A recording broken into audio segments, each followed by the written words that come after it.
¿Qué tal? ¿Cómo están todos? Bienvenidos a un nuevo programa de Casa a Ella, escritores y artistas mundiales con su sede en Dublín, ciudad de la literatura declarada por la UNESCO. Y quien les habla, Ada Noemí Sagaña, general, directora general de esta casa, les dan la bienvenida a esta tertulia de los sábados. Y hoy, nada menos que con noveles.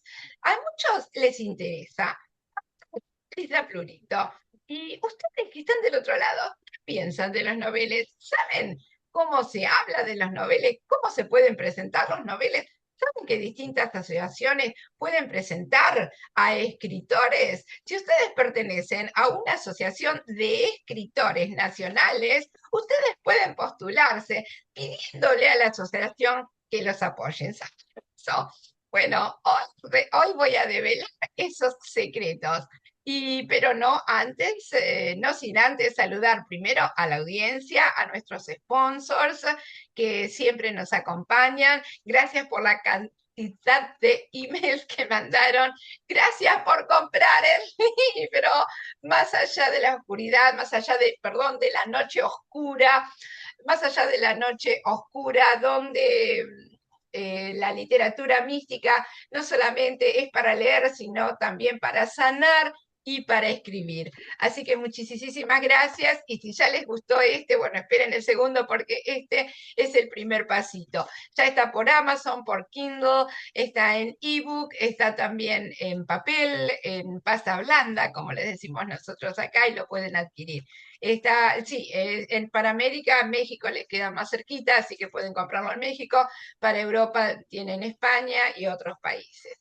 Muy bien, dicho esto, vamos a saludar a nuestros invitados. Tenemos aquí con nosotros al doctor Alonso Coromoto Dávila Cira, desde Venezuela. Sí, Rita, acá está con todos nosotros. Muy bien. Ya está mandando saludos, Rita. Muy bien.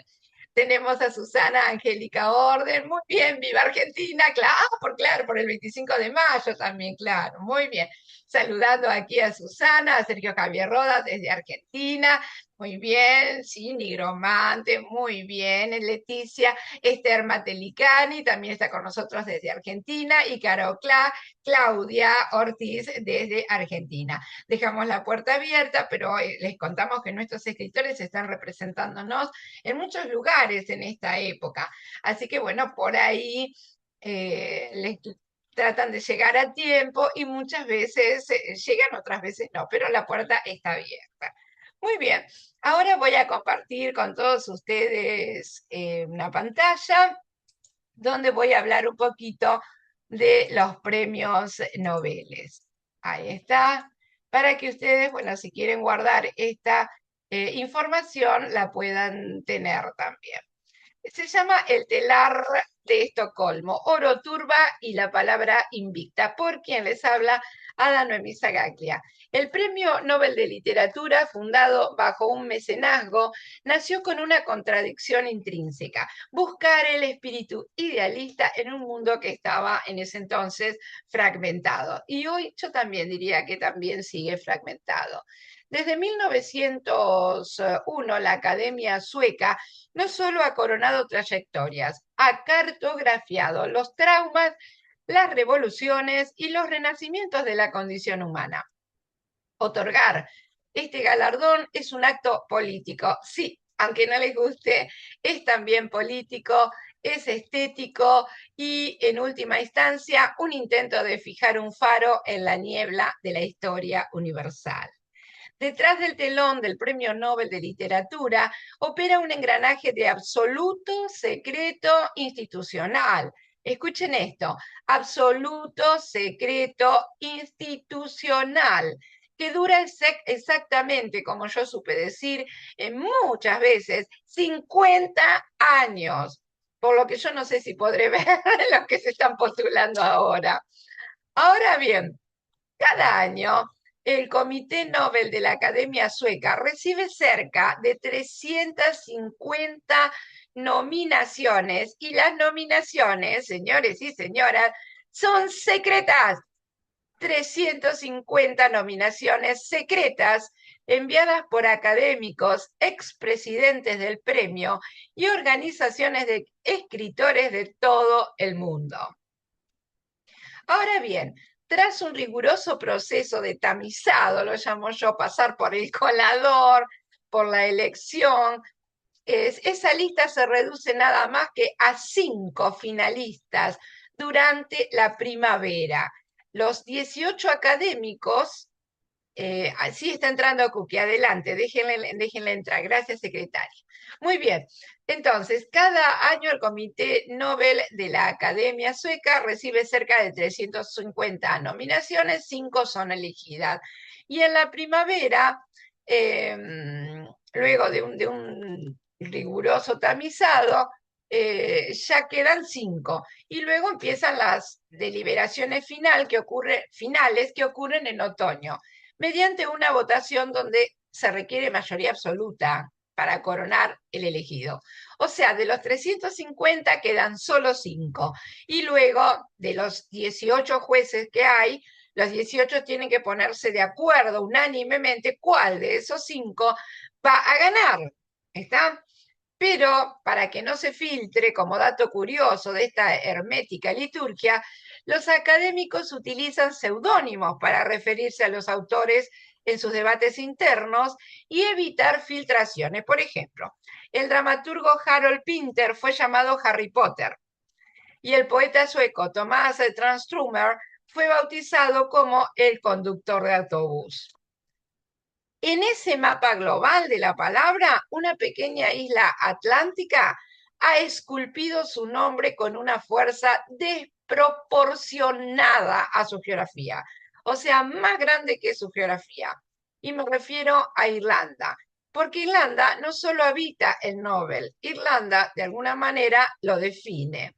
La relación del pueblo irlandés con el galardón es la crónica de una obsesión con el lenguaje como trinchera y además como mística, ya que estamos tan de moda con la mística, ¿vieron? Las 4 coronas de la Isla Verde. Y voy a hablar resumidamente de las 4 coronas, de los 4 premios Nobel de esta Isla Verde. La cosecha irlandesa en Estocolmo destila la evolución de un siglo herido y floreciente. William Butler Yeats, 1923, el primer Nobel para la Irlanda independiente, o sea, la República de Irlanda, con su capital acá en Dublín. Su galardón premió una poesía de aliento épico que dio alma y mitología a una nación que acababa de nacer entre las cenizas de la Guerra Civil. George Bernard Shaw, 1925, el ingenio satírico hecho carne. Shaw aceptó el honor pero rechazó el dinero, demostrando que la ironía y la crítica social eran las herramientas irlandesas para desmantelar la hipocresía del imperio. Por eso muchas veces la gente se sorprende cuando yo hago libros o hacemos libros y no se cobra el caché. ¿Tá? Muy bien. Samuel Beckett, 1969. El bardo del silencio y la desolación de la posguerra. Al premiar su teatro del absurdo, la Academia reconoció que en mitad de la nada, el ser humano todavía conserva la dignidad de esperar. Seamus Heaney, 1995. La voz que excavó en la turba y la memoria. Heaney devolvió al Nobel la musicalidad de la tierra y la resistencia ética frente a la violencia cotidiana del Ulster, demostrando que la poesía es una línea de flotación contra la barbarie. Así es, la poesía es una línea de flotación contra la barbarie. Un horizonte de tinta y luz. A pesar de los vientos de escepticismo que hoy recorren el globo, el Nobel de Literatura nos recuerda en que la palabra escrita sigue siendo el último refugio de la empatía, de ponerse en el lugar del otro. Cada año la apertura del Sobre en Estocolmo no es solo un evento mediático, es la confirmación de que, frente a la tiranía del algoritmo y la prisa, la humanidad aún se detiene a escuchar a sus contadores de historia. Mientras un ser humano intente descifrar su dolor y su asombro a través de una página, el futuro permanecerá abierto, fértil y profundamente esperanzador. Poema alusivo, Geometría de la Raíz, por quien les habla, Don Noemí Zagaglia, escrito al estilo de la lírica Nobel, con versolibrismo denso, imaginería terrestre y profundidad metafísica, ¿sí? Eludiendo la rima consonante evidente. Y dice así: no es el metal lo que canta en la herida del siglo, sino el peso del limo entre los dedos del labriego, una penumbra de lenguaje que se esconde bajo la corteza del albedul y el basalto frío. Aquí donde el Atlántico muerde la roca caliza, los hombres no hablan para abolir el invierno, nombran la lluvia para que el agua tenga memoria, para que la turba devuelva el broche de los antiguos reyes. ¿Qué es la gloria sino un pájaro de ceniza que se posa un instante en el hombro del ciego? Borges sabía que el universo es un pasillo de espejos.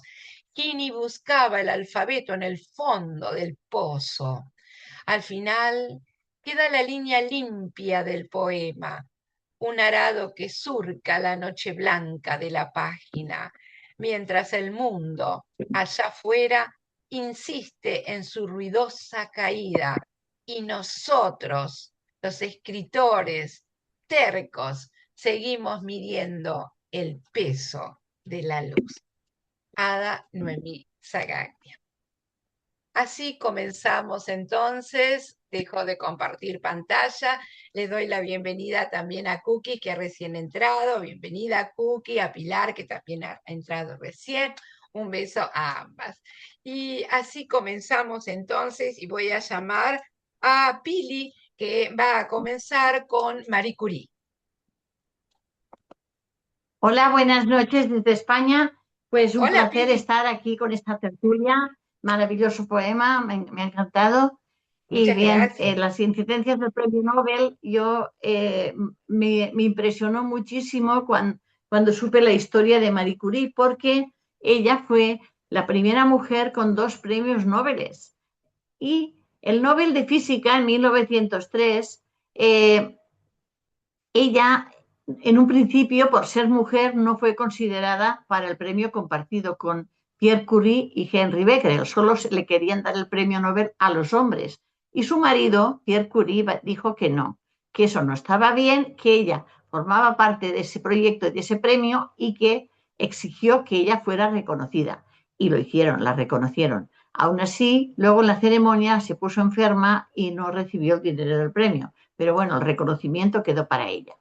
Y luego en 1911 consiguió el Nobel de Química, pero era antes de recibir su segundo Nobel, esta vez era en solitario porque por el descubrimiento del radio y del polonio. La prensa, una vez más, el machismo de la prensa se lanzó una campaña contra Marie debido a que tenía una relación, era viuda en ese momento y tenía una relación con un físico casado que se llama Paul Langevin y fue tildada de extranjera intrusa y su reputación fue atacada ferozmente.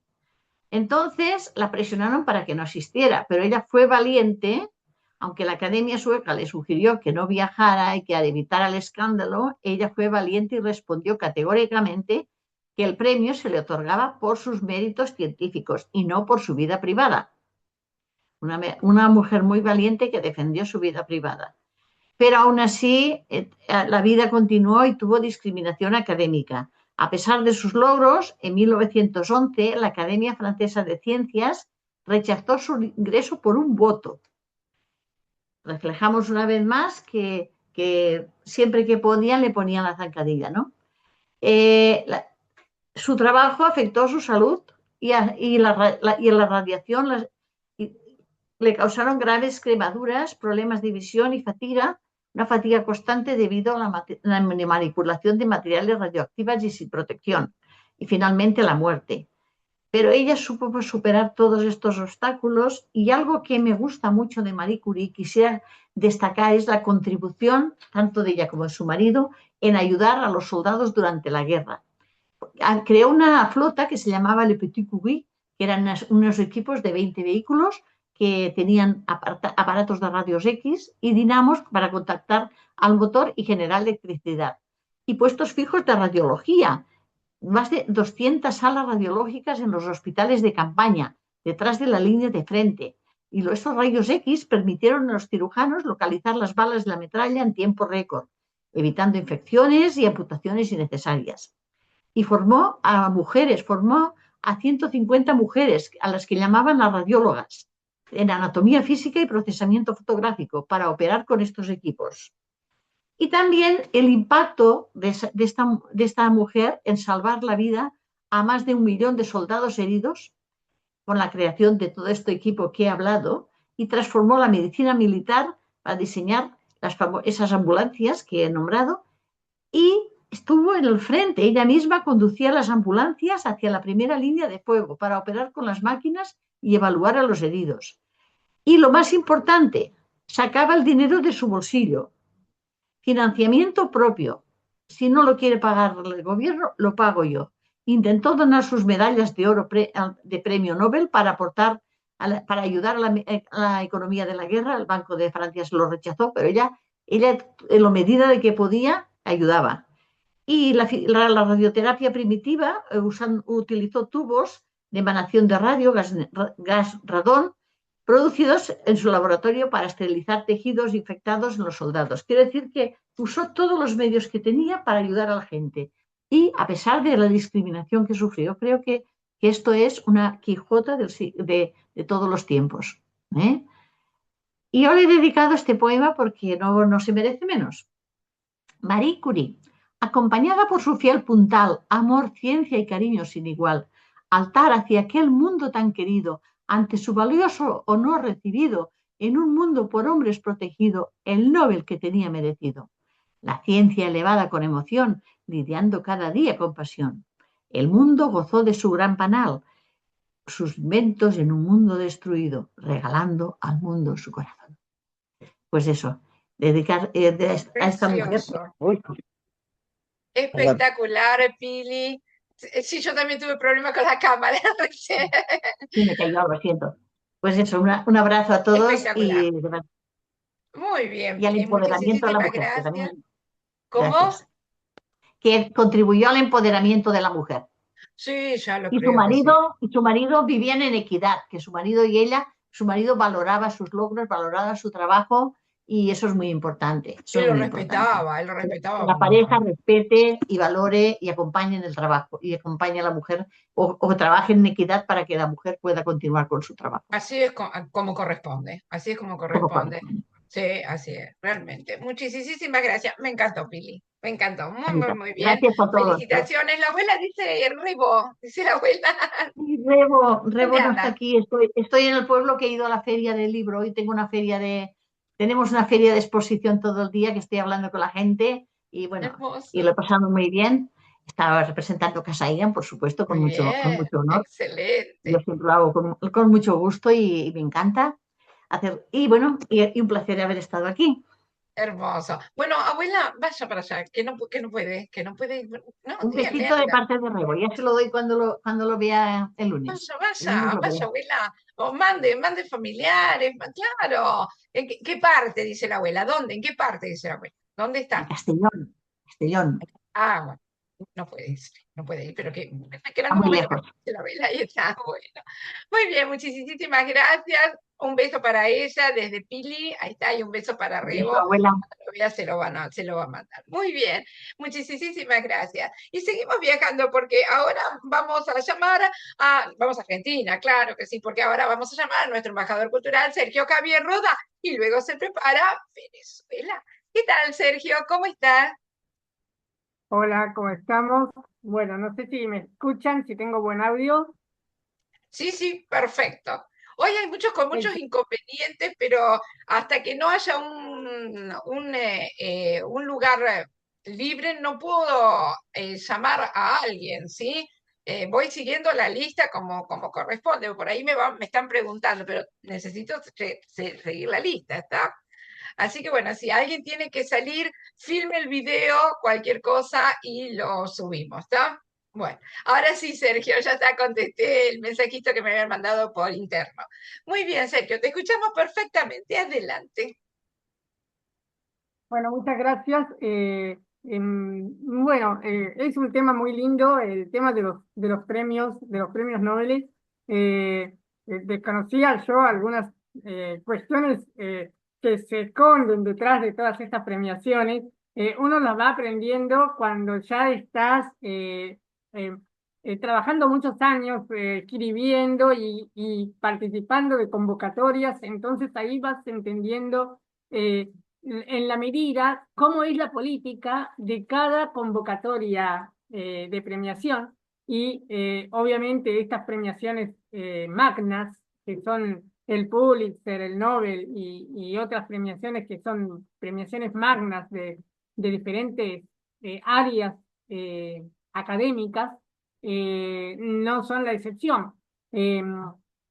Así que, bueno, Argentina también tiene, creo que son 4 las premiaciones que tiene Argentina también, me parece. Yo me voy a detener en César Milstein, quien, bueno, él nace en octubre de 1927 en Cambridge, nace en Bahía Blanca, perdón, y fallece en Cambridge el 24 de marzo de 2002. Fue un químico argentino, también, bueno, como estamos hablando, ganador del Premio Nobel en la medicina, sobre todo en la química, en el área de química, y el Premio Nobel a la química. Y en 1984 fue seleccionado por sus investigaciones sobre los anticuerpos monocionales. Ahora vamos a entrar un poquito en ese detalle y es un poquito de la biografía que fue hijo de Lázaro Milstein, un inmigrante ruso que había llegado a Argentina en 1913. Y su madre, Máxima Babniansky, que fue una maestra, una docente, y se radicaron en la provincia de Buenos Aires, donde posteriormente nacería él, César Milstein, y 2 hermanos más. César era el segundo de estos 3 hermanos. Y a los 13 años se sintió ya muy influenciado por el libro Los cazadores de microbios de Paul de Kraft, o Kraft. Y allí se recopilaban biografías de biólogos como Pasteur, Koch, etc. Y ese libro es lo que lo condicionó a él a seguir estudiando no solo medicina, sino especializándose en lo que es la parte de la química.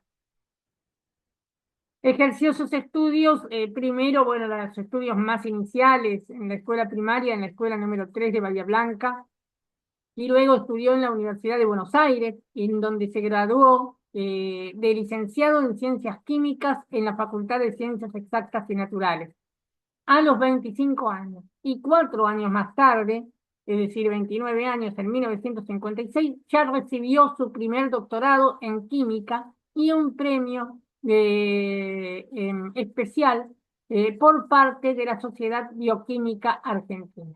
Entonces obtuvo su primer doctorado como químico por su tesis sobre las enzimas y en su juventud militó también en un movimiento anarquista.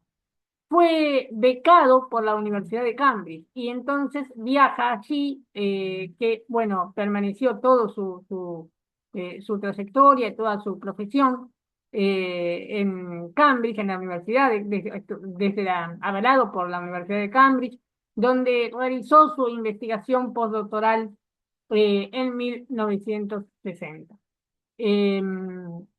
Trabajó bajo la dirección de un equipo de bioquímicos moleculares dirigido por Frederick Sanger. Y Milstein regresó a Argentina en 1961 para hacerse cargo de la División de Biología Molecular del Instituto Nacional de Microbiología en Argentina, en Buenos Aires. Y sin embargo, solo estuvo un año en el cargo para ingresar, bueno, regresó luego a Inglaterra tras el primer golpe militar en 1962. Luego, por cuestiones políticas, económicas y sociales, este primer golpe militar en 1962, él regresa a Inglaterra, pero ya no puede volver más porque, bueno, luego viene el segundo golpe que fue en 1976 y prácticamente se queda en Cambridge hasta que es seleccionado para el premio Nobel ya en sus años, en 1984. Entonces formó parte de este laboratorio de biología molecular y trabajó en el estudio de las inmunoglobulinas, adelantando el entendimiento acerca del proceso por el cual la sangre produce anticuerpos. Yo todo esto lo estoy leyendo, no soy experto, acá seguramente tenemos, entre nuestro equipo, en nuestro grupo, tenemos un experto en medicina que quizá va a poder describir un poco más lo que yo estoy mencionando. Pero yo solamente son datos que he extraído de fuentes, pero sin ningún conocimiento médico. Entonces, este sistema de inmunoglobulinas trajo un proceso por el cual la sangre produce anticuerpos y estas proteínas son los encargados de combatir la presencia de cuerpos extraños o antígenos. Entonces, George Kuller desarrolla una técnica para crear anticuerpos con idéntica estructura química que denominó anticuerpos monoclonales. En 1983 fue nombrado jefe y director de la División de Química, Proteínas y Ácidos Nucleicos de la Universidad de Cambridge, y por su trabajo en el desarrollo de los anticuerpos monoclonales obtuvo el premio Nobel, entonces como vinimos diciendo, de Fisiología o Medicina en 1984. Milstein patentó sus descubrimientos, siendo beneficiarias las instituciones que las financiaron. En 1986 creó la Medicorp Science, junto al científico argentino Claudio Cuello y al empresario tecnológico Martín Balsavsky. Quienes somos argentinos conocemos estos nombres aún de oído y también desde las investigaciones, de los artículos que han salido publicados. Favaloro no era la excepción de este gran equipo de grandes científicos médicos que tuvo en nuestra República Argentina en cuanto a la ciencia. Entonces, la Universidad Nacional del Sur de Bahía Blanca, ciudad natal de Milstein, decidió otorgarle en 1987 el título de Doctor Honoris Causa a modo de reconocimiento por sus logros académicos.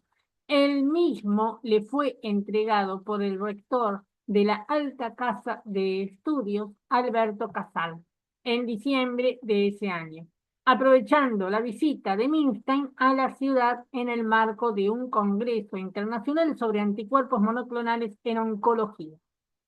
Y en 1993 recibe el premio Konex de brillante junto al doctor René Favaloro por su legado a las ciencias y tecnología en Argentina, otorgado por la Fundación Konex, de la cual estuvimos hablando hace muy poco con Casa Elsan y con el equipo. Estuvimos hablando de este premio y de las distinciones de este año 2026. Entonces, el 15 de diciembre de 1999, Milstein dio una de sus últimas charlas en la Facultad de Ciencias Exactas de la Universidad de Buenos Aires, a la que tituló La curiosidad como fuente de riqueza.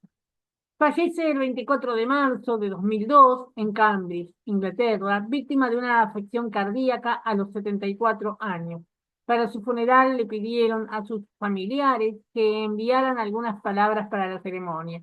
Su sobrina nieta, Ana Fraile, quien posteriormente sería la directora de la película sobre su vida, eligió el cuento de Eduardo Galeano, Un mar de fueguitos, que inspiraría también el nombre de la película.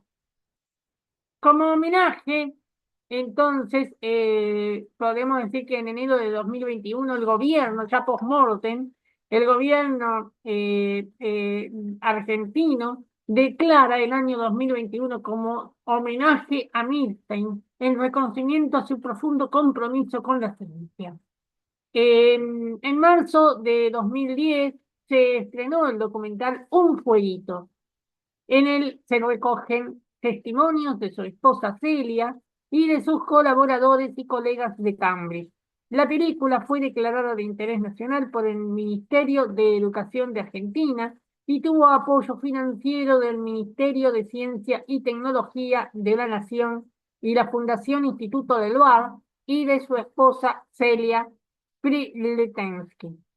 Y bueno, cierro diciendo también que estos homenajes mediante los documentales y el cine eran muy particulares y eran característicos en una época, y hoy este tipo también de homenajes mediante documentales y el cine está decayendo porque también está decayendo la industria de documental y la industria de los cortos y el cortometraje y el cine.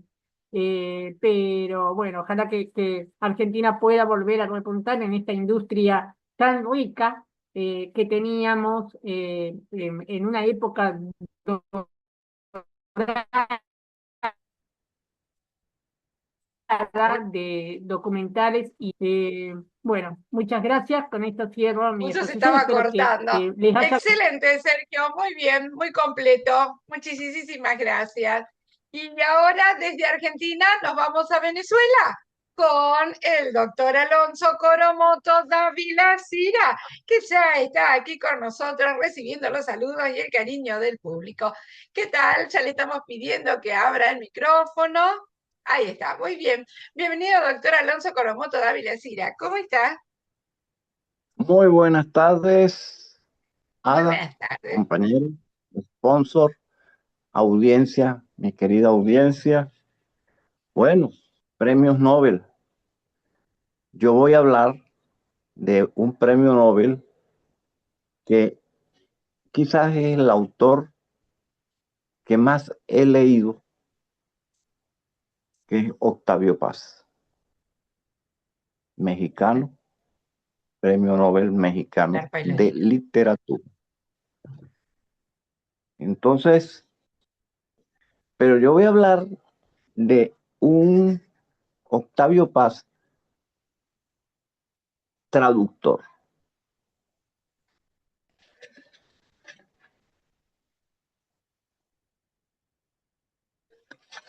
Octavio Paz, versiones y diversiones. Octavio Paz nació en 1914 en la Ciudad de México. Escritor de vocación temprana, participó en el segundo Congreso Internacional de Escritores Antifascistas celebrado en Valencia, España, 1937. En 1938 colaboró en la fundación de Taller, revista que impulsó a una nueva generación de escritores mexicanos. En 1943 se trasladó a los Estados Unidos, donde descubrió y se sumergió en la poesía del modernismo angloamericano. Ingresó en 1945 en el Cuerpo Diplomático de México y fue destinado a París, donde participó activamente en el movimiento surrealista. Imagínense. En 1962 fue nombrado embajador en la India, hito importante en la vida y en la obra del poeta, presente en obras tales como El mono dramático, Ladera Este y Vislumbres de la India. En 1968 dimitió de su cargo como protesta por la represión de las manifestaciones estudiantiles en la plaza de Tlatelolco. Eso fue un 2 de octubre de 1968. Centenares de muertos a manos del ejército mexicano en lo que se llamó la masacre de Tlatelolco. Desde entonces, Paz continúa su obra y funda dos importantes revistas, Plural y Vuelta, galardonada con el Premio Príncipe de Asturias. Octavio Paz recibió el Premio Cervantes en 1981 y el Nobel en 1990. Muere en México el 19 de abril de 1998. La obra a la cual me baso, como ven, es un voluminoso volumen de Círculo de los Lectores España, casi 800 páginas. De este libro leemos lo siguiente. Esta nueva edición de versiones y diversiones reúne por primera vez la totalidad de las traducciones de Octavio Paz. Y también por primera vez se da la versión original de los poemas, de una edición bilingüe, español e inglés, excepto la de los suecos y orientales. Paz expresó las ideas fundamentales de su concepción de la traducción en Literatura y Literalidad, ensayo crítico en 1970, en el que define la función del traductor en los siguientes términos. Su operación es inversa a la del poeta. No se trata de construir con signos móviles un texto inamovible, sino de desmontar los elementos de este texto, poner de nuevo en circulación los signos y devolverlos al lenguaje. Es difícil. Hasta aquí la actividad del traductor es parecida a la del lector y a la del crítico. Cada lectura es una traducción y cada crítica es o comienza por ser una interpretación. Pero la lectura, oigamos bien, pero la lectura es una traducción dentro del mismo idioma y la crítica es una versión libre del poema, o más exactamente una transposición. Muy importante esto para los que escribimos. Para el crítico, el poema es un punto de partida hacia otro texto, el suyo, mientras que el traductor, en otro lenguaje y con signos diferentes, debe componer un poema análogo al original. Así, en su segundo momento, la actividad del traductor es paralela a la del poeta, con esta diferencia capital. Al escribir, el poeta no sabe cómo será su poema. Al traducir, el traductor sabe que su poema deberá reproducir al poema que tiene bajo los ojos. En sus dos momentos, la traducción es una operación paralela, aunque en sentido inverso a la creación poética. Su resultado es una reproducción del poema original en otro poema que, como ya se ha dicho, no es tanto su copia como su transmutación. El ideal de la traducción poética, según algunos lo definió Valéry de manera insuperable, consiste en producir con medios diferentes efectos análogos. O sea, el traductor se mete en el sentimiento del poeta, se mete en las emociones del poeta y trata en ese otro idioma construir algo análogo a lo que el poeta escribió. En esta grande obra podemos leer traducciones de Théophile de Biot, Gerard de Nerval, Mallarmé, Apollinaire, Jules Supervielle, Jean Cocteau, Pierre Reverdy, Paul Éluard, el grande André Breton, Henri Michaud, René Char, John Donne, inglés, poeta místico, William Butler Yeats, Ezra Pound, Wallace Stevens, William Carlos William, E. Cumming, son poetas norteamericanos, grandes poetas que siempre he leído. Pessoa, y lo más importante en este libro, vienen poetas suecos, traducciones de poetas hindúes del sánscrito, poetas de China, y algo que me encantó de Japón, está la traducción de las sendas de Oku, de Matsuo Osho, que es una belleza. Ahí vemos el origen de lo que es el haiku. Seguimos leyendo. Lo mismo, Octavio Paz lo dice en el 1995. Las traducciones a las que me refiero se fueron acumulando a medida que pasaban los años. Fue una labor discontinua, regida por el capricho de los días y del humor, en la que no me propuse demostrar o enseñar, me dejé guiar en momentos de ocio por el amor, el gusto, la ocasión y en algunos casos la amistad. Repito lo que dije en el primer prólogo. Estas versiones son el resultado de la pasión y de la casualidad. Fueron casi siempre una diversión o más exactamente una recreación. El punto de partida fueron poemas escritos en otras lenguas, el de llegada, la tentativa de escribir con ellos poemas en la mía. Muchos de esos poemas fueron compuestos en otros siglos, y mis versiones quizás que tuviesen la antigüedad de todas las obras de arte, las de hoy mismo. Por ejemplo, gracias a Octavio Paz de William Butler Yeats, hay un poema que siempre me ha llamado la atención, no sé el por qué. Vacilación. 50 años cumplidos y pasados.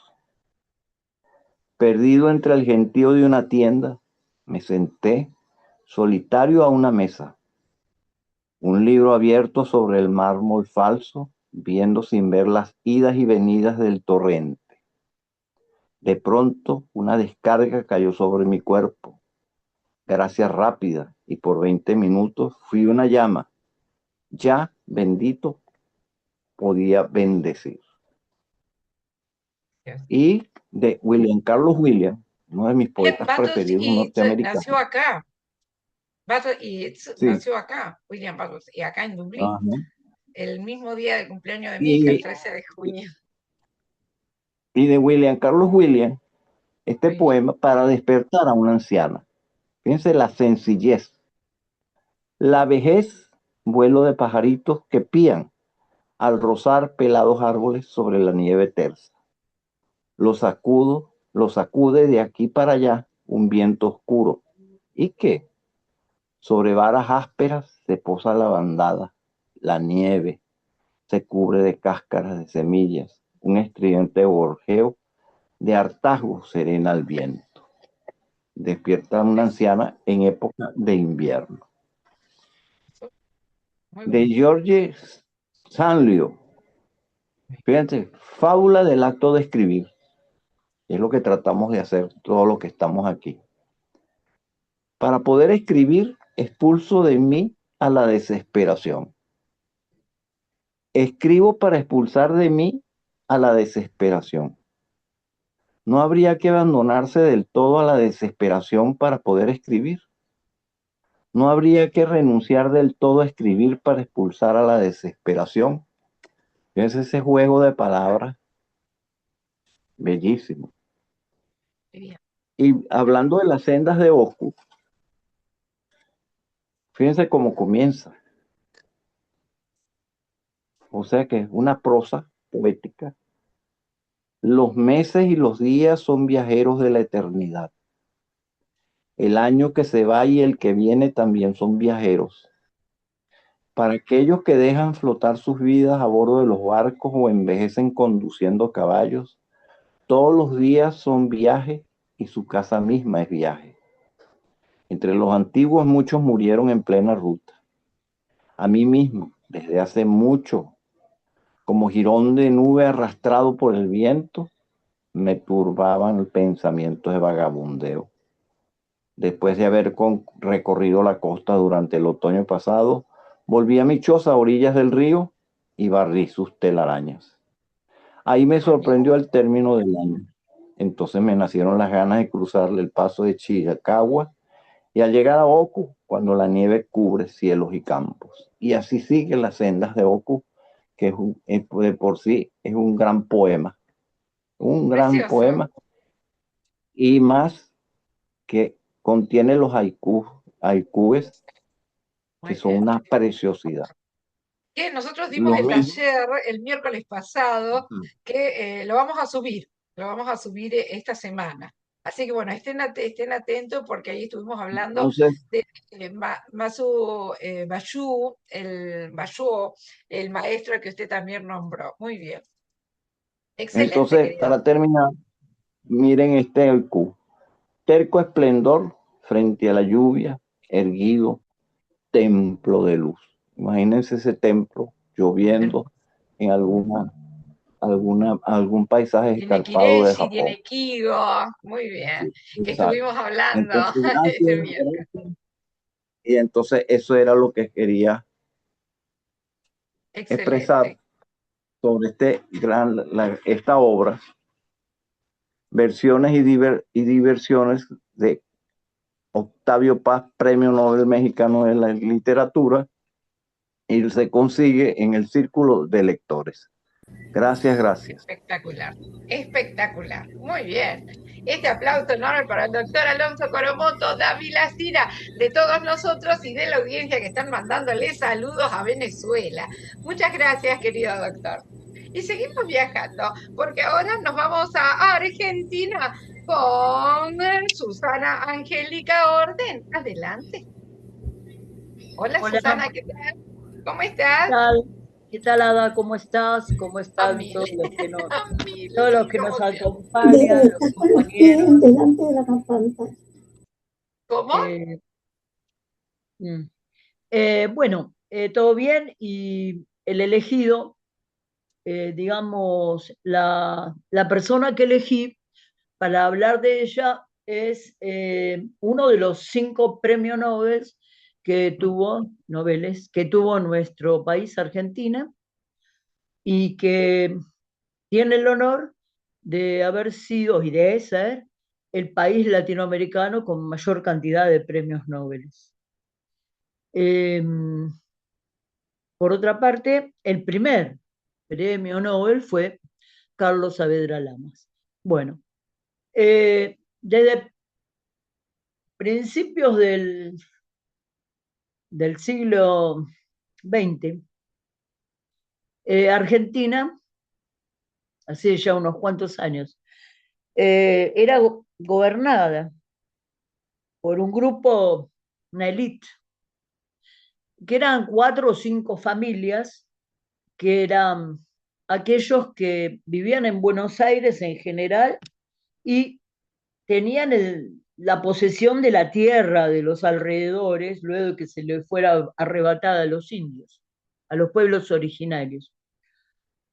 Justamente, eh, Carlos Saavedra Lamas, según las investigaciones realizadas, descendía de Hernandarias, de Saavedra, de Irala, era, era bisnieto del coronel Cornelio Saavedra, quien fue presidente de nuestra primera junta de gobierno, que hace poquito se cumplió un aniversario de la formación de la primera junta de gobierno. O sea que formaba parte de un grupo muy privilegiado. Y en esa época no había elecciones libres, sino que ganaba siempre el mismo partido, el partido llamado conservador, al cual pertenecía él y toda su familia.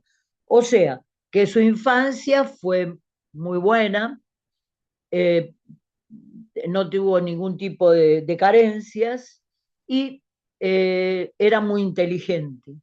Y por otra parte, le gustaba mucho el estudio y era muy ordenado, un poco controlador, pero muy ordenado, y consideraba que los estudios y digamos, la capacidad de solucionar todos los conflictos estaban en el derecho y en la moral y en los razonamientos. Eh, Fue uno de los 5 premios Nobel argentinos y uno de los 5, digamos, ciudadanos argentinos que tuvo el honor de haber pisado, de haber egresado de la Universidad Pública Argentina, que nos enorgullecemos de decir que es una universidad gratuita. O sea, 5 personas que ganaron premios Nobel, las 5 pisaron y egresaron de universidades públicas argentinas. Y lo digo porque a veces se cuestiona mucho que el Estado ayude o no, colabore o no con la Universidad Argentina y con los institutos de investigación. Y es por eso que es bueno recordarlo, que no fue en vano esto, o sea, fue una buena inversión. Encima de los 5, 3 en ciencia y dos personas fueron premios Nobel de la Paz, lo cual es una contribución muy grande para la humanidad. 2 de nuestros ciudadanos egresados de las universidades argentinas pudieron hacer contribuciones a la paz y fueron reconocidos en el mundo. Eso quería un poco, digamos, como una introducción. Bueno, Carlos Saavedra Lamas, si bien pertenecía a un grupo privilegiado y no tenía ninguna dificultad para estudiar, pisó las aulas de la universidad pública y además de eso, él tenía buena relación con personas que fueran de su partido y con otros, por ejemplo, Juan B. Justo, que era socialista, o sea, muy opuesto, y podía dialogar con él, y podía dialogar con personas que tuvieran otras ideas, y era muy hábil en eso. Tenía estrategias muy inteligentes y muy interesantes, que después le va a servir a lo largo de su vida diplomática.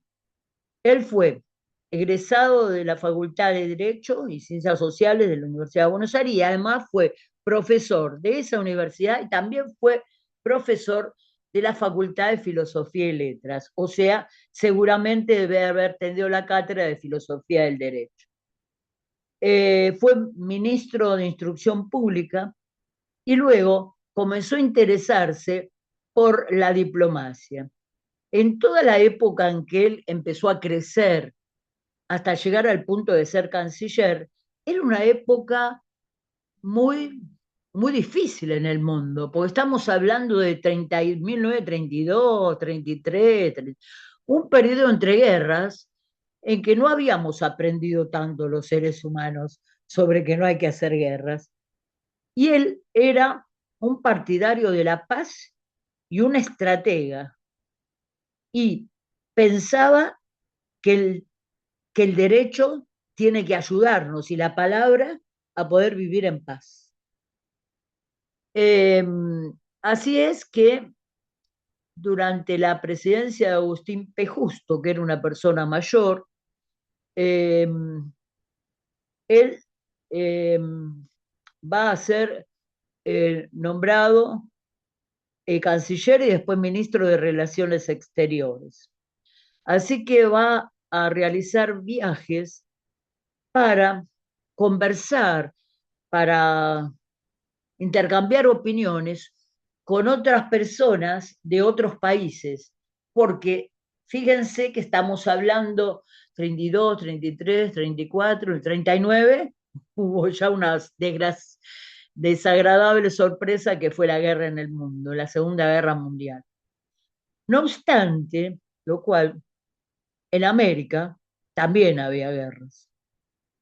Y él fue directamente a trabajar y le preocupó mucho el tema de las guerras en América y especialmente de la guerra del Chaco. El Chaco era una zona que cuando América del Sur se fue independizando con todos los grandes líderes y no estaban muy definidos los límites. Entonces, el Gran Chaco era una zona que estaba en conflicto entre Bolivia y Paraguay.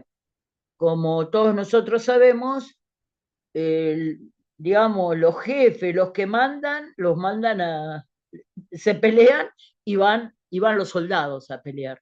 En esta guerra fue muy cruenta, tanto los bolivianos como los paraguayos no tenían muchas veces, estaban destruidos por la sed, por el hambre, eh, no había forma de curarles las heridas, así que era una cosa muy desagradable y que tenía que haber un fin. Ahora, detrás de esto, como se sabe en historia, que siempre detrás de alguna guerra, desgraciadamente, hay algún interés económico también, no era solo el territorio, porque el problemita fue que se descubrió petróleo. Entonces había detrás dos empresas, la Shell y la Standard Oil. Entonces, ambas tenían sus intereses en poder extraer el petróleo, como suele suceder ahora en el mundo, en otros lugares. Bueno, pero siempre está eso. Y había dos países, había varios países, estaba Brasil, México, bueno, había países que estaban tratando de colaborar con la paz y con las reuniones de paz, pero había dos países que tenían como, digamos, la predominancia, la mayor influencia, Argentina y Estados Unidos. A, a Saavedra Lama se le ocurrió que sería muy positivo para la Argentina poder resolver ella el problema y a su cargo, y él se consideraba capaz de hacerlo. Por otra parte, Estados Unidos también consideraba que le convenía mucho, y sobre todo con los intereses de la Standard Oil, que les convenía también resolver estos problemas, digamos, de guerra, porque a lo largo de la historia, las guerras muchas veces se detienen porque los intereses también empujan en esa dirección. Bueno, Carlos Saavedra Lamas era un experto en la negociación, pero tuvo que esforzarse al máximo, porque no solo estaba la negociación por la guerra, estaba la disputa entre los dos países y además de eso, por el predominio, estaban las dos empresas ahí, digamos, atentas. Y por otra parte, cuentan que él se ponía en su escritorio con su pluma a escribir posibles acuerdos y demás, y mientras tanto pensaba en toda la gente y la sangre que estaba produciéndose y que estaba en la responsabilidad de él. Y llegó un punto en que empezó a pensar que si no se solucionaba esto, iban a ocurrir cosas peores, pero además iban a ocurrir problemas económicos serios para ambos países. Después estaba nuestro presidente Justo, que en forma non santa mandaba apoyo para Paraguay. Entonces, luego de esto, hubo una conversación entre Carlos Saavedra Lamas para que no siguiera habiendo, porque nosotros nos habíamos, según Saavedra Lamas, éramos neutrales, habíamos hecho una declaración de neutralidad, que es algo muy bueno que tiene nuestro país, que a lo largo de la historia, ahora a veces no tanto, pero a lo largo de la historia ha mantenido, desgraciadamente, ¿no? Ha mantenido una posición neutral, lo cual favorece el tema de lograr la paz. Entonces, él comenzó a ver cuáles eran los intereses norteamericanos y empezó a presionar. Y era muy hábil en la presión. Y entonces comenzó a convocar a otros países. Y se firma un pacto que tenemos el honor de que se llame con su nombre, el Pacto Saavedra Lamas, en el cual se establece, por eso es muy importante en nuestra historia y en la historia del mundo, en el cual se establece que los países no tienen que agredir a otros países, y en el caso de que logren territorio luego de la agresión, que estos no pueden ser reconocidos como de su propiedad. Fíjense que estamos a 3, 4 años de la Segunda Guerra Mundial, donde ocurrió todo lo contrario. En general, estábamos en una época que era bastante hipócrita, porque los grandes potencias negociaban paz y una época de arte y desarrollo de esto y la literatura, y por detrás se estaban preparando los grandes ejércitos. Entonces, más allá de que nosotros pensemos que la guerra es un desastre, es muy importante que digamos, un político argentino haya logrado trabajar en la paz de nuestro continente. Pero a su vez, Saavedra Lamas pensaba, si nosotros no arreglamos nuestros problemas acá, ¿qué va a pasar? Que van a intervenir otros más poderosos.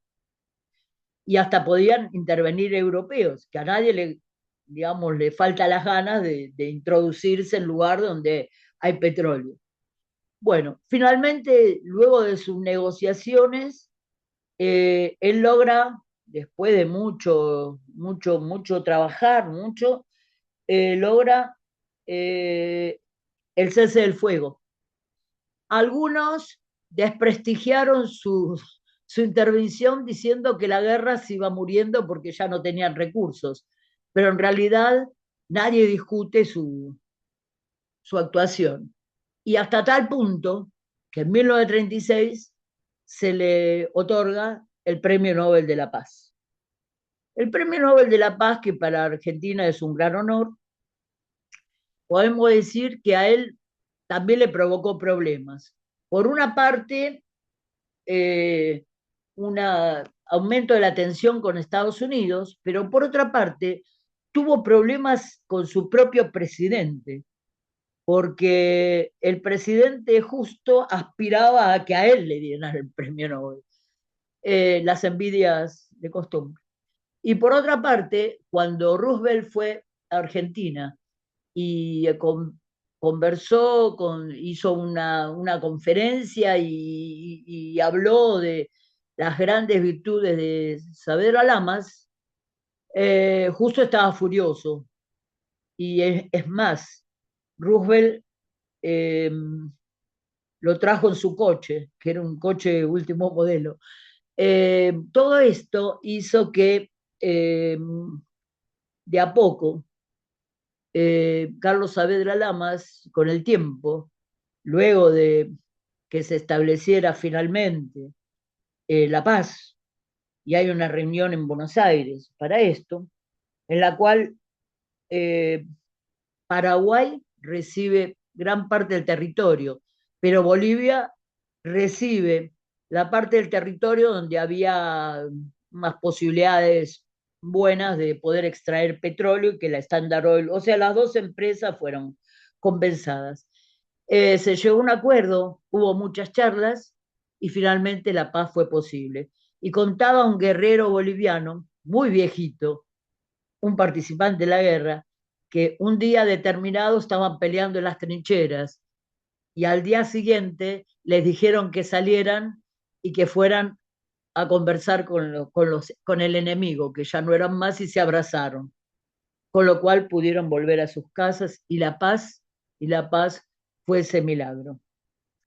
Entonces, entre los cinco grandes premios Nobel de nuestro país, quiero hacer mi homenaje a este señor que puso todo su empeño para que dos países de América dieran el ejemplo, aunque los europeos estaban por sostener una desagradable Segunda Guerra Mundial y no es que se produjo por tal o cual cosa, sino que estaban las ambiciones de los países en pugna por el dominio del mundo. Así que muy interesante su actuación, su reafirmación de la neutralidad, porque ¿por qué los países latinoamericanos nos tenemos que meter en la guerra de los otros, pero solo tenemos que meternos para pedir la paz? Así que él puso todos sus conocimientos, todo lo que había adquirido en su educación para el logro de la paz. Así que nos honra su actuación, aunque finalmente, digamos, vivió un poco olvidado. Y su medalla fue rematada en el año 2014 porque su hijo, bueno, no estaba a la altura de él y bueno, se fue vendiendo la medalla. Pero aún así nos queda a nosotros el orgullo de haber tenido un premio Nobel que luchó por la paz. Bueno, nada más. Espectacular, Susana, así es.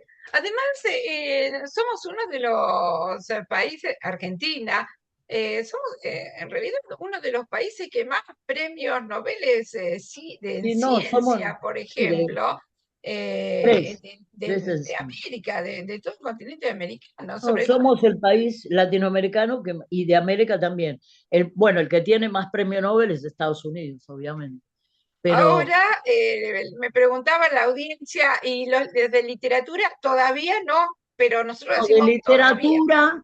de Pero literatura, decimos Borges, todos que no se lo quisieron. Hay todas unas discusiones, ¿viste? Yo Borges, traté por de ejemplo, fue nominado muchas veces, claro, ¿viste cómo Borges. A fue? Borges no se Pero lo no solo quisieron. Borges, vos viste que también fue nominado Sábato, Bioy Sí. Casares, Parece que tenían una cuestión con nosotros que no nos querían dar. Tienen muchos. No, no no, sé. todavía la puerta está abierta. A Borges, Todavía. sí. Todavía estamos todos preparados para qué puede pasar. Estamos preparando, Pero, preparándonos, a ¿verdad? ver, Claro, ahí eh, está. pero más allá de eso, yo creo que en literatura y en otros rubros así humanísticos, hemos tenido y tenemos gente Sí, sumamente eh, capaz. capacitada. Sí. Así que creo que en algún momento se va a tener que levantar esa muralla y que se puedan dar porque la literatura argentina es formidable. Así que Y habrá esperemos. que escribir alguna novela argentina. Vamos a ver, Hay que claro. empezar a esforzarse, hay que empezar a Empezar esforzarse. claro, y a enviar. Bueno, Así la que puerta bueno, está abierta, la iniciativa está, ahí está. Muy tenemos bien, que sumar el sexto, y esta hay vez que es su literatura. claro, ahí está, en literatura. Muy bien, Susana, muy bien. Pero no fue por culpa nuestra que no nos la dieron, no nos lo dieron, punto. No, Porque pero fue nominado Borges, muchísimas veces Borges, ¿eh? Pero Borges se tenía dijo que era por merecimiento, cuestiones políticas. por Por cuestiones eso, políticas. claro, por eso hoy cuando yo comencé hablando del Nobel dije también que muchas veces es política, claro que sí. Y no, Bueno, y si yo leí algunos artículos en donde mostraban algunos temitas de eso, que hubo gente no solo en nuestro país, en América y en Europa y en Asia, personas que no se les dio y bueno, se discutió mucho, fue muy debatible, pero bueno, ellos son los que deciden, esperemos que pronto tengamos un premio Nobel en sí, literatura. claro que sí, claro que sí. Bueno, pero muchos no tienen de La Paz o de ciencias y nosotros tenemos realmente en ciencia Tenemos tres, muchísimos premios, así que tres y medicina. orgullosísimo, orgullosísimo. Muchísimas gracias, Susana. Este aplauso de todos nosotros y del Gracias. público es para ti. Muy bien, y seguimos viajando. Ya tenemos a Esther con nosotros en el lugar, representando, por supuesto, también a Patricia, que hoy no ha podido estar con nosotros, pero ya le vamos a pedir que nos haga un video también. Vamos a ver entonces si Esther está en línea. Esther Matelicani, desde Capitán Bermúdez, Esther. Bueno, he podido Ahí llegar. está. Muy Eh, bien, bienvenida. estamos, bueno, en esta oportunidad no encontré argentinos, fui a Hungría y hablamos de El Guardián del Apocalipsis cotidiano, es la literatura visionaria de Laszlo Krasnakorkais Love. Es medio complicado. Nació el 5 de enero de 1954, en Gyula, Hungría. Y Se dice que habitar la página de Laszlo no es un acto de lectura común, es una experiencia de inmersión en un universo donde el tiempo parece detenerse y la realidad se deshilacha lentamente. Galardonado con el Premio Nobel de Literatura en 2025, el autor húngaro ha sido reconocido por una obra que desafía los límites de la narrativa contemporánea, a través de una prosa monumental, caracterizada por oraciones larguísimas que fluyen como ríos de lava y una total ausencia de prisa. El autor ha constituido un espejo imponente de las crisis espirituales de nuestro tiempo. Su literatura no busca contener, sino arrastrarnos a una contemplación profunda sobre la condición humana, la decadencia de las civilizaciones y la persistente búsqueda de sentidos. El universo de este autor se sostiene sobre atmósferas complejas y marcadamente distópicas, aunque desprovista de los clichés, perdón, de la ciencia ficción tecnológica. Sus distopías son rurales, embarradas, melancólicas y profundamente ligadas a la Europa oriental, postcomunista, perdón, sirviendo como una metáfora universal del aislamiento y el desamparo. En obras maestras como Santango o Melancolía de la Resistencia, el paisaje, casi siempre dominado por una lluvia incesante, el frío gris y el abandono. Se convierte en un personaje más, se centra dentro de lo que hace, de sus obras. Sus protagonistas suelen ser comunidades atrapadas en la inercia, falsos profetas o almas a la deriva que aguardan un milagro o una catástrofe que purgue su existencia. Hay en su mirada una profunda herencia del existencialismo y del absurdo que evoca a Frank Kafka y a Samuel Beckett, pero con un misticismo oscuro que le es enteramente propio. Sin embargo, sería un error catalogar la propuesta de Laszlo como un mero ejercicio de nihilismo o desesperanza. Es precisamente en medio de ese desierto de ruinas y desolación donde emerge el núcleo más luminoso de sus pensamientos.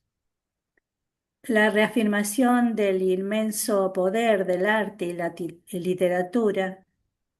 Y para el autor húngaro, la creación artística no es un adorno estético, sino la última trinchera de resistencia frente a la barbarie y al vacío existencial. En un mundo que parece perder el rumbo, el arte se erige como un destello de belleza sagrada, una música oculta o una palabra precisa capaz de rescatar al ser humano de su propia degradación. Su literatura actúa como un ritual de resistencia. Leer sus eternas frases exige una atención absoluta, un silencio interior que rompe de golpe con la inmediatez y la prisa superficial que domina el siglo XXI. La obra de Laszlo, se me fue. Eh, ya. Bueno, su obra tiene belleza, contempla la belleza, la humanidad, conserva su dignidad.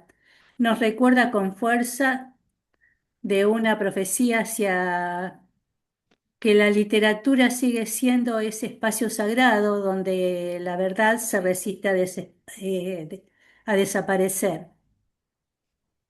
Y un enfoque de él eh,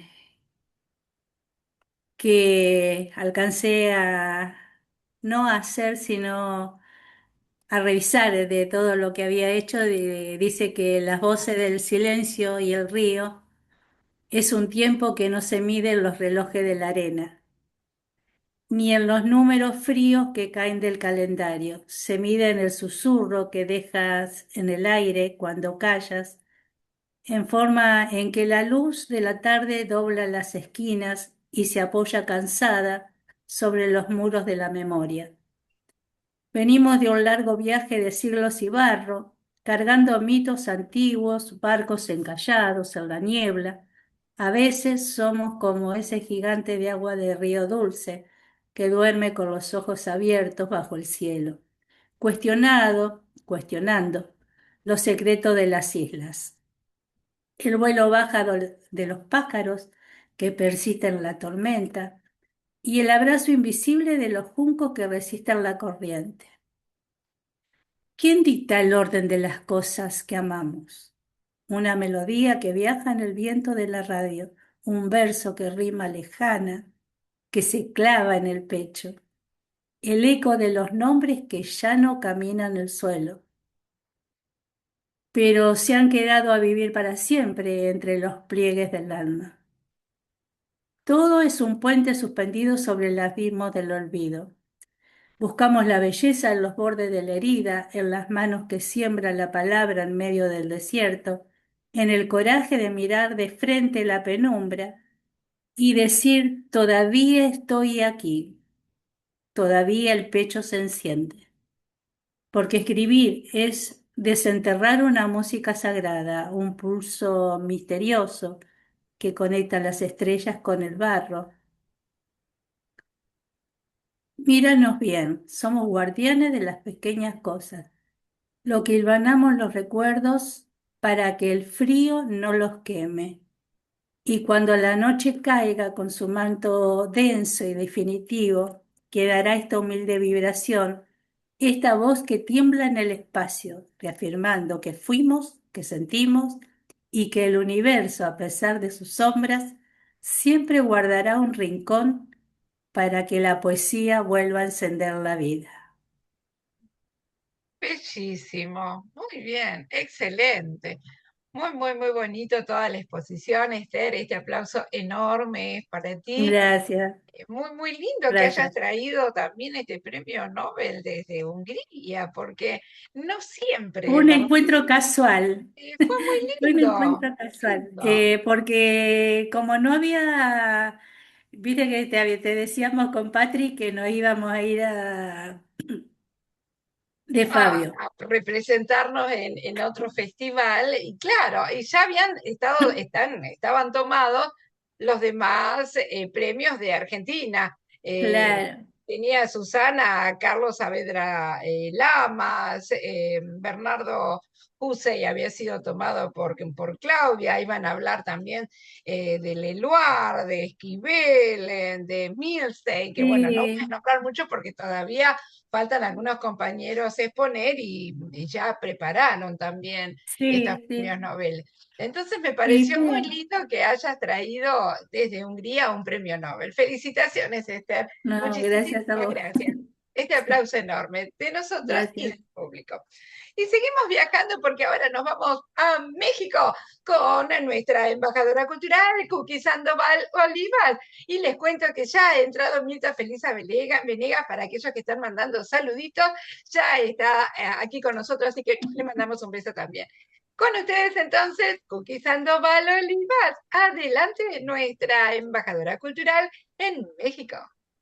Gracias, Adita. Muchísimas gracias para todos ustedes. Especialmente ayer me sentí sumamente bendecida de recibir tan bonitos mensajes de todos ustedes. Es increíble cómo se han ¿Qué tejido les estos contamos? El vínculos. público dice Sí. que los cumpla Cumpla feliz, feliz, que los apio cumpla verde tuyo, feliz, que los cumpla, la querida Cupipa, Cookie, que que lo los cumpla cumpla feliz. feliz. Nos unimos, claro que sí, nosotros ayer te estuvimos saludando todo, pero el público también quería saludarte hoy, así que happy birthday, feliz cumpleaños, Cookie. Hermoso. ¿Qué tal pasaste tu día? Muy bendecida, Dita, gracias a Dios, en familia y con amistades y comiendo aquí y allá, así es que bueno, pues muy feliz. Hermoso entonces. Muy bien, Sí, sí, muy muchas bien. gracias. Adita, cuando nos invitas a esta tertulia, pues al igual que todas, encontramos que es un universo tan amplio y tan vasto y que todos nos llenan en la medida que vamos leyendo y que finalmente pues tenemos que focalizar la mirada, ir centralizando para participar. Con ese comentario que hizo Susana Orden en cuanto a los premios que se han obtenido en su país, investigo inmediatamente qué ha pasado en Colombia y me encuentro que es el único premio Nobel de literatura, pero que posteriormente de su nominación hay otro que está para la paz. Lo gana Juan Manuel Santos en el 2016. Entonces, con todo este preámbulo que tú nos diste para entender qué es este premio Nobel, o sea que aunque tenga un tinte político, como ya se mencionó, tiene también un escrutinio y una mirada muy fuerte en el trabajo que cada uno desempeña. Así nosotros acá desde nuestra trinchera pues reconocemos y aplaudimos esa labor que han hecho estas grandes personalidades en distintos ámbitos, como el que nos presentaron ahorita de Mary Curie, sí, una de las científicas más famosas que todavía seguimos trabajando y de cada uno de los que abordaron mis compañeros. Yo les voy a hablar del Gabo, sí, de Gabriel García Márquez. Eh, Quizá parezca muy sonado porque es una persona que todo el mundo queremos hablar de él, una figura, una imagen, un rostro, esas mariposas amarillas y todo lo que circunda alrededor de su nombre nos hace evocar la ensoñación de su vida. Él nace, pues precisamente en Colombia en 1927. Se llama Aracataca, ese pueblo donde él nació, pero por circunstancias de la vida, sus abuelos maternos son los que lo crían. Esos cuidadores que van dejando esa marca tan especial en todas las criaturas, ¿no? Que muchas veces nosotros no entendemos la fuerza tan profunda que dejan esas enseñanzas en los infantes, cuando apenas están en ese proceso de creación y de expansión de su intelecto. Pues dice que su abuelo era eh, un veterano de guerra. Participó en la guerra civil de 1899 a 1902 y pues era un hombre que conocía bastante de política, bastante de las situaciones que estaba atravesando el país, pero que además compartía con él estas historias. Pero ahí la mera protagonista de esa formación fue la abuela, una mujer maravillosa que le contaba unas historias tan fantásticas de aparecidos, de fantasmas, de leyendas, de animales que hablaban, fábulas, todo tipo de situaciones que iban más allá de la lógica y que fueron enardeciendo esa imaginación de este niño. Desde muy pequeño él pudo mezclar esa realidad con lo ficticio gracias a estos cuentos que vivió desde pequeño. Y bueno, pues él empieza a leer y a escribir desde una edad muy pequeña, se dice que a los 5 años ya sabía hacerlo, porque era un niño muy precoz, con una inteligencia muy desarrollada y que siempre estaba observando todo lo que estaba a su alrededor. Él estudia derecho, porque su padre le pedía que esa quería que fuera la carrera que ejerciera. A él no le llamaba la atención, sin embargo, quiso satisfacer a su padre y también estudió periodismo. Fue en este ámbito donde anduvo él viajando, juntando historias, escribiendo todo aquello que iba viendo en los distintos pueblos donde viajaba y empieza a escribir ese realismo mágico, porque se le considera a él el padre del realismo mágico, ¿sí? Y uno de los grandes exponentes del boom literario de Latinoamérica. Su literatura ha alcanzado un ámbito universal reconocido precisamente por esa facilidad para llevar las cosas cotidianas a una irrealidad y luego volverlas a traer como si fueran realmente no producto de un imaginario. Entonces, él empieza pues a escribir, a publicar en diversos periódicos y menciona, tengo aquí los 12 cuentos peregrinos de Gabriel García Márquez, no sé si se alcance a ver, y tiene pues una introducción preciosa que él hace de este libro, donde dice en qué se basó cada uno de los cuentos. Algunos solo era como compilación de esas notas periodísticas que él tenía, otras dice, soñé que asistía a mi propio entierro a pie, caminando entre un grupo de amigos vestidos de luto solemne, pero con ánimo de fiesta. Y eso era motivo suficiente que le enardecía la imaginación y ya tenía suficiente tema para empezar a escribir. Menciona también que en un tiempo estuvo escribe y escribe títulos, todos los que se le venían a la mente, ¿sí? Llegó a tener 64, pero de pronto se le perdieron. No supo dónde quedó ese cuaderno. ¿A quién de nosotros no nos ha pasado eso? Yo tengo cuadernos por todos lados y de pronto no sé dónde dejé la nota, ¿verdad? Claro, sin compararme con este gran escritor, pero nos pasa a todos los que tomamos nota. Que movió los muebles, le pidió ayuda a su mujer, a sus hijos y nomás no los encontró haciendo sus recuerdos, empieza a escribir y de aquellos 60 y tantos solamente se le vienen a la mente 18 y quizá ni siquiera eran los que había escrito, más o menos tenía una idea. Bueno, pues de esos finalmente quedan los 12 cuentos peregrinos y sale este magnífico libro. Entre sus novelas, su novela que escribió primeramente fue La hojarasca. Después el coronel no tiene quien le escriba, La mala hora y llega enseguida 100 años de soledad, la cual es considerada su obra cumbre, perdón. Esta, pues como todos nosotros sabemos, posteriormente ya es el reconocido como premio Nobel, no solamente por esa obra, sino por el compendio que traía ya de trabajos. Y siguen otras obras más como El amor en los tiempos de cólera, que por cierto es una que a mí me encantó. Cómo me gustó, cómo retrata él el amor de sus padres. Si a pesar del tiempo transcurrido vuelve al pasado, al presente y resurge ese sentimiento, esa emoción. A ese propósito quiero hacer un comentario porque él tiene una frase que me llenó, que dice, el amor puede devolver la ilusión, la sorpresa en cualquier etapa de la vida. Y con esto, pues nos deja una gran lección que nosotros los seres humanos nunca debemos dejar de sorprendernos, de buscar el amor en todas sus manifestaciones a la naturaleza, a los seres vivos, a las personas, a las cosas que nos rodean y que no perdamos esa capacidad de asombro porque es la que nos hace realmente humanos. Y tiene frases así tan magníficas que pudiéramos hacer una tertulia de puras frases de él y tratar de interpretarlas porque nos dejan tanta enseñanza a nuestra vida.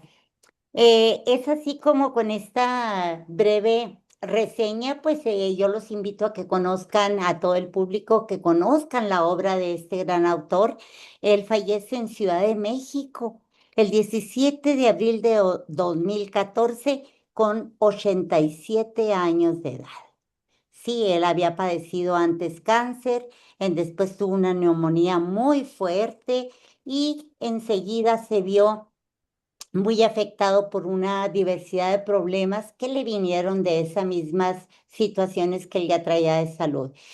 Comentar también brevemente, Adita, es que se me vienen los recuerdos, que antes, cuando él empezó a escribir Cien años de soledad, pasaron una situación económica muy precaria en su familia, porque no había entrada de ingresos, él era la única persona que trabajaba y se dice que la señora, la esposa, empezó a pedir crédito por todos lados, al rentario, al de la tiendita, al de la carne, porque Gabriel García Márquez pasaba los días y las noches sentado en su estudio escribiendo.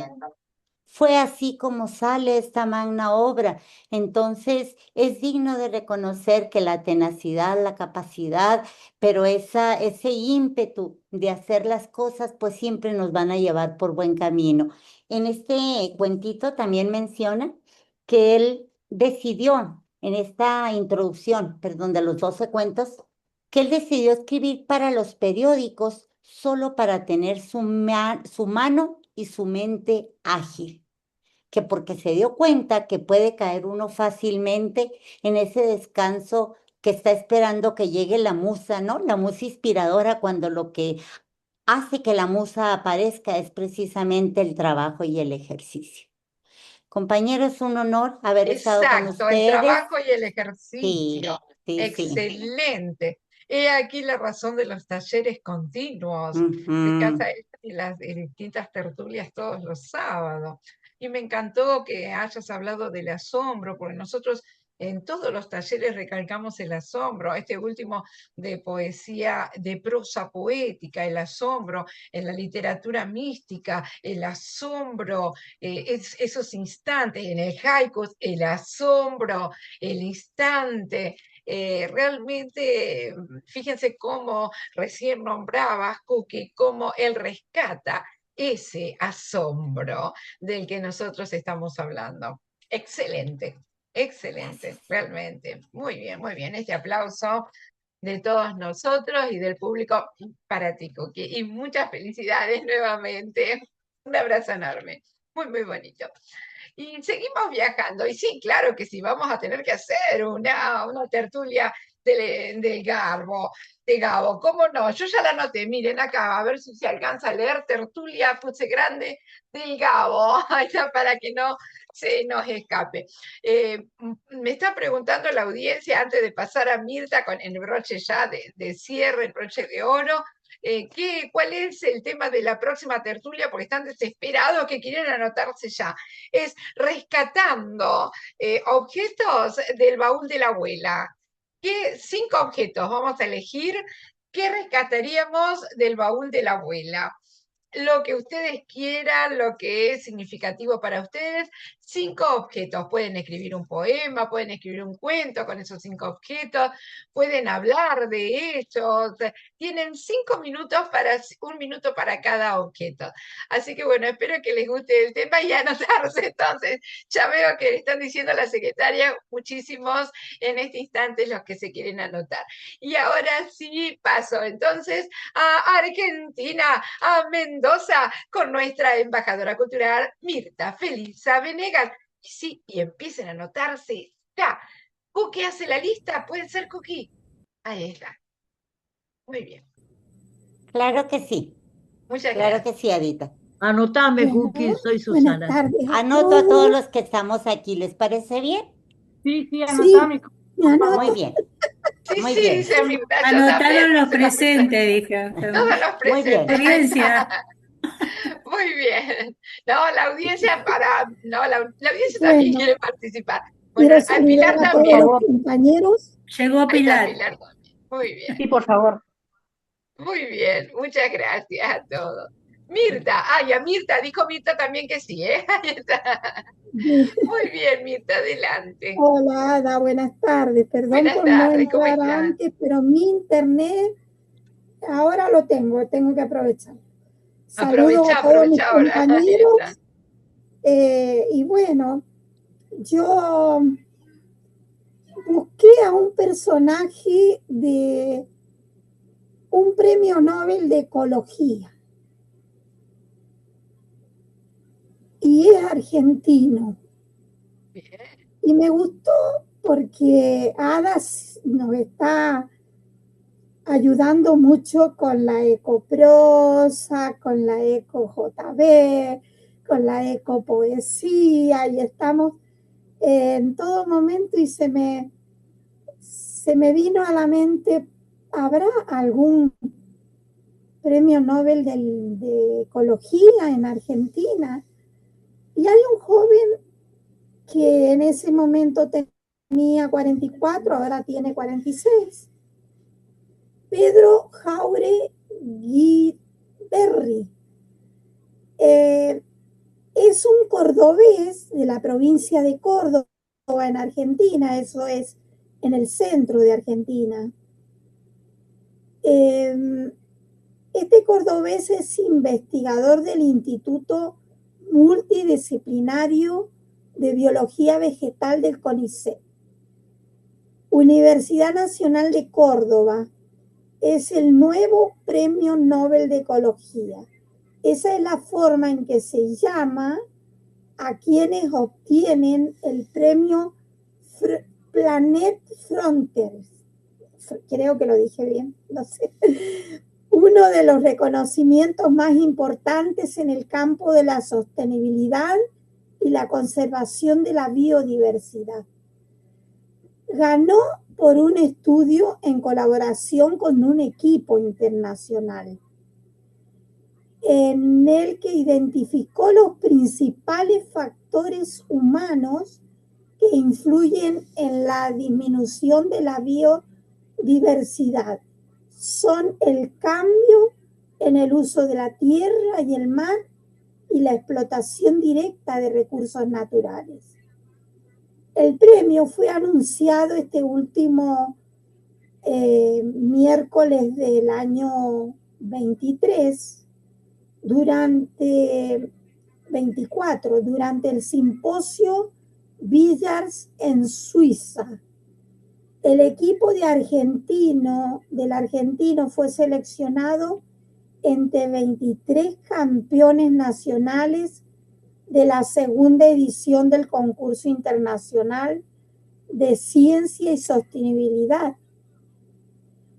El Planet Frontiers dota de alrededor de 1 millón de francos suizos, el equivalente a 1.100.000 dólares sería, para facilitar y acelerar la investigación y el desarrollo del trabajo de los ganadores. Es interesante porque la ayuda es económica para el trabajo de la investigación. Pedro dice: he participado como miembro del equipo en 16 proyectos de investigación desde 2005, la mayoría de ellos con un fuerte enfoque socioecológico y multidisciplinario. Cuenta en su presentación a LinkedIn. Los proyectos se enfocaron en vincular aspectos ecológicos como la biodiversidad, los rasgos funcionales de las plantas y las características ambientales, con la percepción de los actores sociales sobre el proceso y servicio de los ecosistemas y la resiliencia de los sistemas socioecológicos. Fue la Academia Nacional de Ciencia la que lo postuló para el Planet Frontiers, cuyo jurado está integrado por 100 científicos de todo el mundo. En una entrevista con la Universidad Nacional de Ciencia, explicó que en el trabajo premiado demostraron claramente que a nivel global el cambio en el uso de la tierra y el mar y la explotación directa han sido los dos impulsores dominantes de la pérdida global de la biodiversidad en las últimas décadas. La importancia de estos factores en los cambios puede variar notablemente dependiendo de la escala del contexto del análisis considerado. Los conocimientos de nuestra investigación, añadió, son claves para informar políticas efectivas y para una acción transformadora.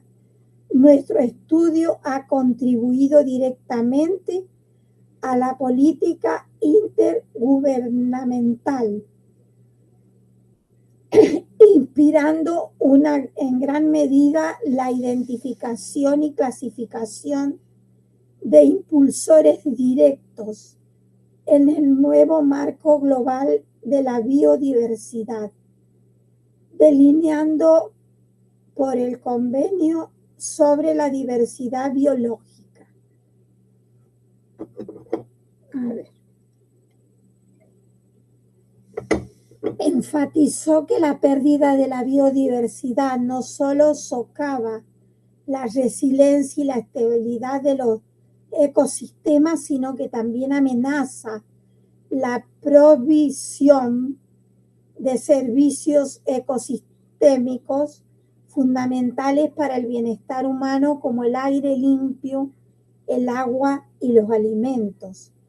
En esa charla resaltó la importancia de la colaboración interdisciplinaria y la necesidad de involucrar a diversas partes interesadas en iniciativas de manejo de la conservación. El trabajo premiado fue publicado en noviembre del 2022. Nacido en Colonia Carolla, a unos 50 kilómetros de la ciudad de Córdoba. Desde la época de sus estudios secundarios se sintió atraído por las ciencias naturales. Me trajo la ecología a nivel de comunidades y ecosistemas, especialmente como estos son moldeados por diferentes disturbios. Su tesis doctoral se centró en la relación entre los rasgos funcionales de las plantas, la inflamabilidad y la respuesta al fuego de las especies vegetales dominantes en la región del Chaco árido en el centro de Argentina. También con este gran científico que fue discípulo de la bióloga cordobesa Sandra Díaz, de larga trayectoria en el área de ecología vegetal y que fue también premio Nobel en el año 2025. Ella fue la maestra y el alumno ganó premio antes que ella, pero fue interesante porque toda la labor lo hacen en conjunto. La verdad que dice que Díaz copresidió el informe global sobre biodiversidad y servicios ecosistémicos de las Naciones Unidas y fue incluida por la revista Nature entre las 10 figuras científicas más importantes. Es muy importante esto que dice este joven, que hay un enfoque exhaustivo de estos temas y producirá una imagen cada vez más clara del problema, pero fundamentalmente será una contribución clave para trabajar hacia opciones para un futuro sostenible para el planeta. Esto lo dijo en el diario La Nación de Argentina. Bueno, realmente yo creo de que tener personajes que estudian también, hay otras biólogas que están estudiando y hay una premio Nobel que ha estudiado sobre la preservación de los pingüinos en Santa Cruz. Y bueno, con esto de que el internet me andaba mal, no pude preservar su nombre, pero realmente admirable el trabajo que hace toda esta gente, que deja su casa, que van por el campo, que van estudiando palmo a palmo todo el territorio y van descubriendo la forma de que la vida sea un poco mejor, tanto para las especies como para los seres humanos. Y bueno, agradecida por este espacio, Ada, por poder expresarlo, porque como decía Lupita hace un cookie hace un rato, yo creo de que cada vez que nos das un tema, nos lleva a la investigación y a reconocer que en nuestro territorio hay personajes increíbles que trabajan por el bien común y para todo el mundo, ¿no? Porque yo creo de que todo este aporte, como decía este biólogo, ya se está utilizando en otras partes del mundo. Y que esto es lo importante, ¿no? Que no trabajan para solo el terruño. El descubrimiento lo hacen, por supuesto, en esta tierra argentina, pero yo creo que también se deben extender un poquito a toda Sudamérica y lo demás, ¿no? Porque el estudio es bastante importante. Bueno, muchas Excelente, gracias. la verdad que son un ejemplo. A mí me encantó realmente, todos estuvieron muy bien. Mirta, felicitaciones también, porque es muy importante conocer y seguir el ejemplo de estos noveles. Y yo me identifiqué mucho cuando también hoy dijo Cookie Garbo de que se sentaba Garbo y se sentaba y se olvidaba del tiempo y que no comía, Sí. no, cuando yo escribo, yo me olvido del tiempo, no como, no, siempre me van alcanzando cosas, pero el problema es que si uno se levanta, por ahí se pierde la idea o la concentración y después tiene que volver otra vez. Me siento muy identificada con eso también, pero también me siento identificada con todos los premios Nobel que ustedes han expuesto, todos, realmente en el asombro, en asombrarse. ¿Qué es lo que el nosotros asombro tratamos? Causa asombro. Que Claro, allí porque de cerquita allí es tenemos donde nace personas. la creatividad de estos premios, es asombrarse. ¿Por qué está pasando esto o aquello? Y lo mismo en la literatura, el asombro. Fíjense que ya venimos desde tiempos remotos rescatando esto y por eso lo queremos traer ahora. O en el poema que leyó Esther también, del barro, del silencio, que es muy común a literatura mística. Todas estas palabras son literatura mística que van a encontrar en el libro de literatura mística, también en el vocabulario. Pero el silencio, el universo, el preguntarse, el asombrarse, todo eso es literatura mística. Y no solo aplicado a la literatura, sino aplicado a todos los campos, en la ciencia, en la ecología, en todo lo que hemos visto, en la paz, asombrarse, el asombro de decir, bueno, a ver, ¿por qué está pasando esto? Yo me asombro de que el ser humano todavía no haya solucionado esto, ¿no? No perder eso. Así que muchísimas gracias, Mirta. Excelente este aplauso enorme de todos nosotros y de la Muchísimas audiencia. gracias. Muy Muchas bien. gracias. Y yo me voy a despedir con un poema que está dedicado a los premios Nobel.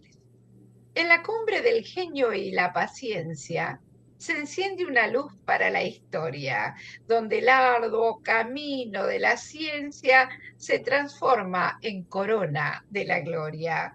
Mentes sabias que rompen las fronteras con la tiza, el átomo y la idea, buscando soluciones verdaderas allí donde el misterio parpadea.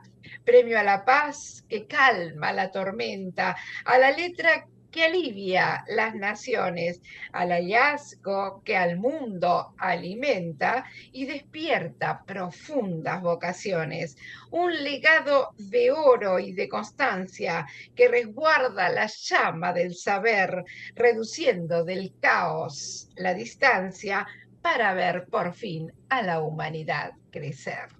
Así que muchísimas gracias, que la humanidad siga creciendo, que siga habiendo muchísimos más premios Nobel que nos den su ejemplo y que muchos podamos seguir realmente su camino.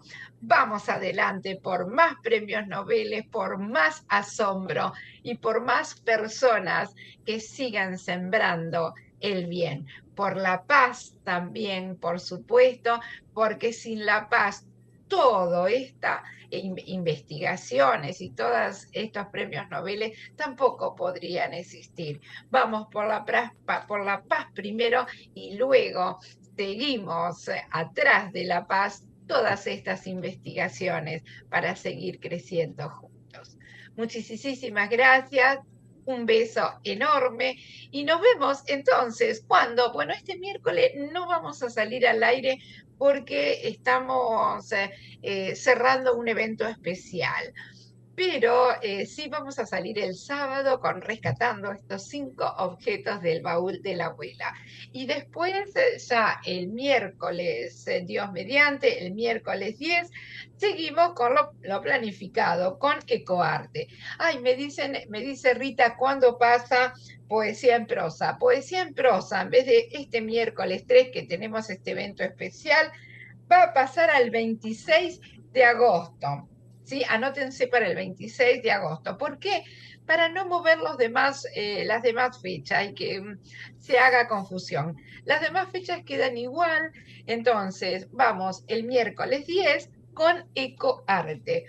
Y también, aparte de ecoarte, vamos a hablar también de los distintos movimientos, porque muchas veces cuando uno enseña arte o ecoarte, uno va directamente a las texturas, a los colores, a las formas, pero nosotros ya pasamos ese paso, digamos, ese primer escalón.